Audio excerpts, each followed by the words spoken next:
of all the things in the world, of all the things that a human being can do,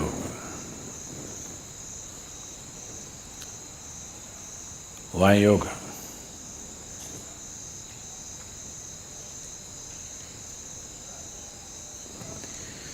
Everything that human beings can do is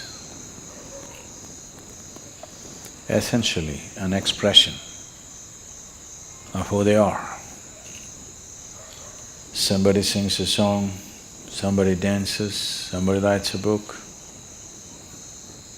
somebody paints a picture. Whatever else we do is an expression of who you are. You may be conscious of it, you may be unconscious of it, but still everything that you say, everything that you do, everything that comes out of you is essentially an expression of who you are.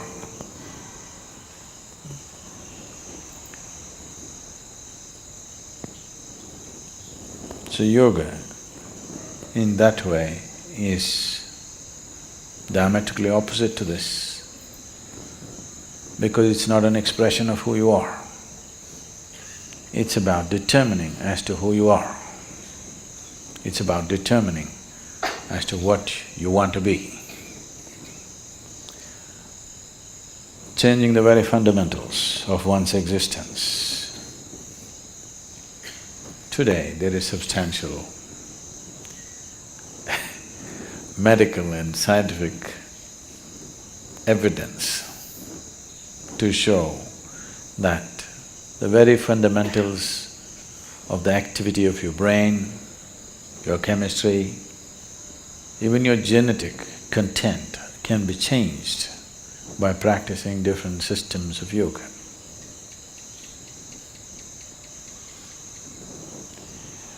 This needed no confirmation because we've always witnessed this.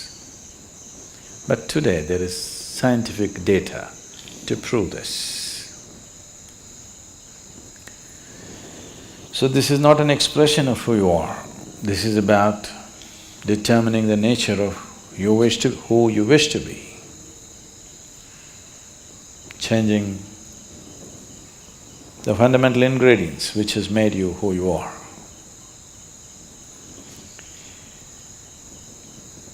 So yoga as a system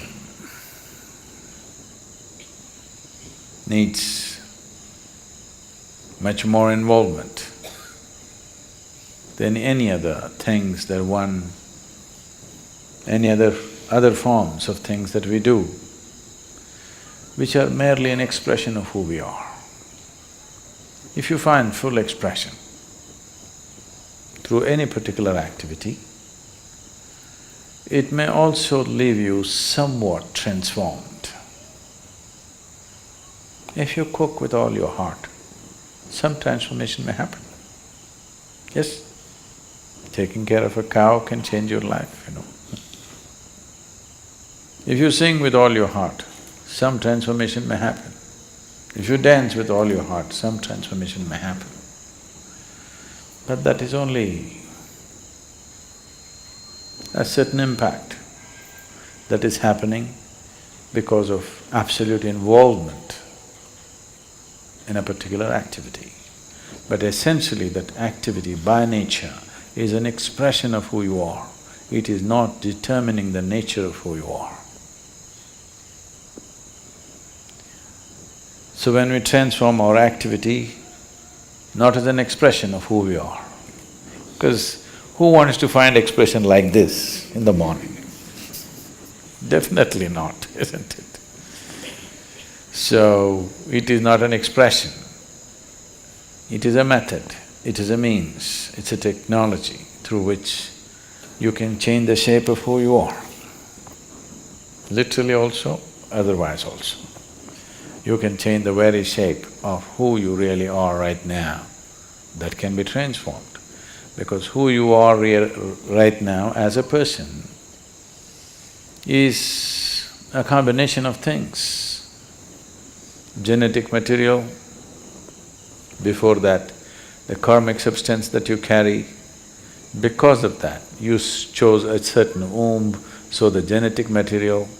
And since the moment you were born, whatever kind of impressions that have gone into you in the form of variety of experiences, situations, thoughts, emotions, relationships, associations,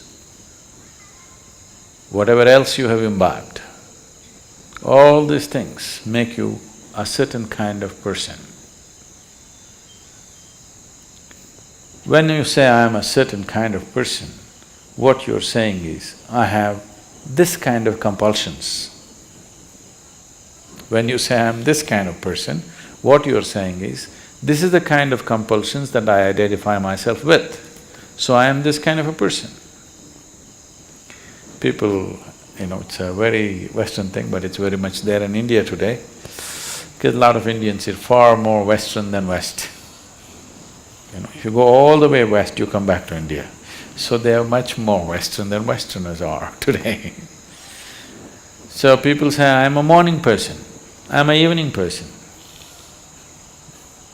So what they mean is, morning, I cannot wake up in the morning. That means I'm an evening person. I can't stay awake in the evening, so I'm a morning person. Not only that, people… it's going far, some are BlackBerry people, some are Apple people.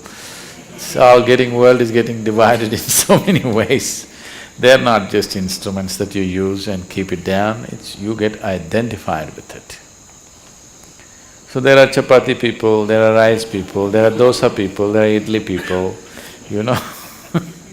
all kinds. So, what kind you are is essentially a certain type of compulsions. So you set yourself into the process of yoga because you don't want to be this kind or that kind. That you will be the kind that you're required to be in a particular moment. If it's morning, you're a morning person. If it's evening, you're a evening person. If you're not required to be a person, you're not a person. That is, you become flexible. This flexibility, we start working with your body to start with. Afterwards, it should come to every aspect of your life. Your physical structure, your psychological structure, your emotional structure, your karmic structure, everything should become flexible, that it can be whatever it is required to be. It is not stuck being this way or that way. So yoga as a process, yoga as a method, yoga as a technology, yoga as a science is essentially to break the limitations of a certain concretization that happens, which we call as personality.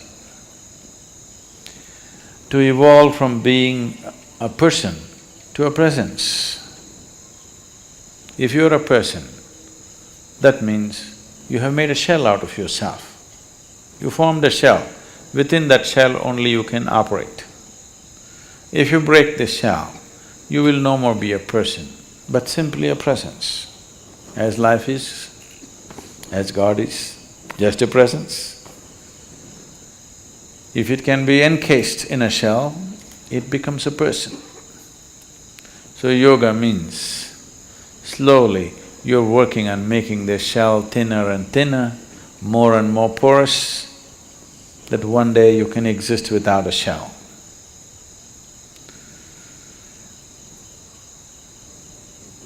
So essentially, in your experience, yoga means morning.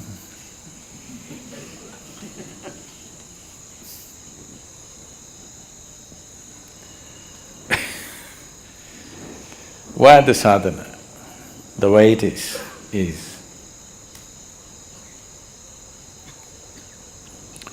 all aspects of physicality are cyclical in the universe. Planets are going around the sun, the solar system are moving, everything in the galaxy, in the cosmos is cyclical. The more and more you're identified with your physical system, the more and more cyclical you are also. Your experiences are cyclical, the process of life is cyclical. If you watch carefully enough, even the situations that you face in your life come in cycles.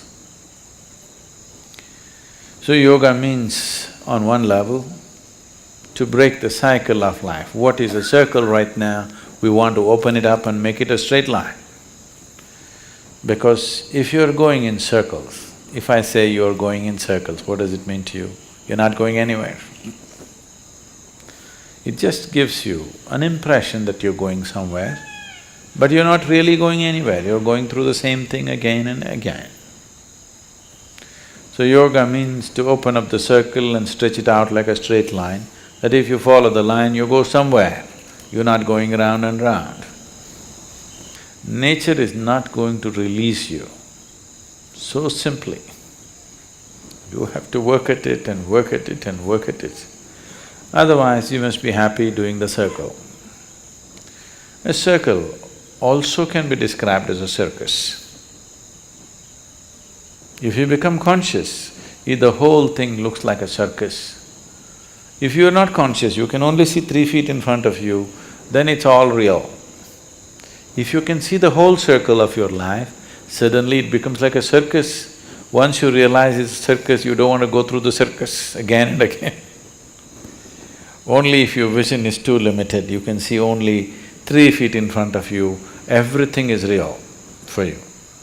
If you open up and see the whole circle, the way you're going, it looks like a circus and definitely you don't want it to continue forever, you want to do something about it. So these cycles, these repetitive cycles of compulsiveness is coming because there are various types of memories in the system. Memories, karmic memories, information essentially means memory, isn't it? It is the foundations of information that we carry which has constructed this body the way it is. To live in it and not to be off it will not come easy. I'm not saying it's difficult, but it needs to be worked at. The sadhana is just about this. However simple the sadhana is, every day if it is worked at, slowly one can see a certain level of freedom happening within you step by step, maybe inch by inch, maybe micromillimeter by micromillimeter, but nobody can say it is not releasing you. It will slowly release you. If you want to go rapidly, a lot more to do. You don't mind going slowly, something to do.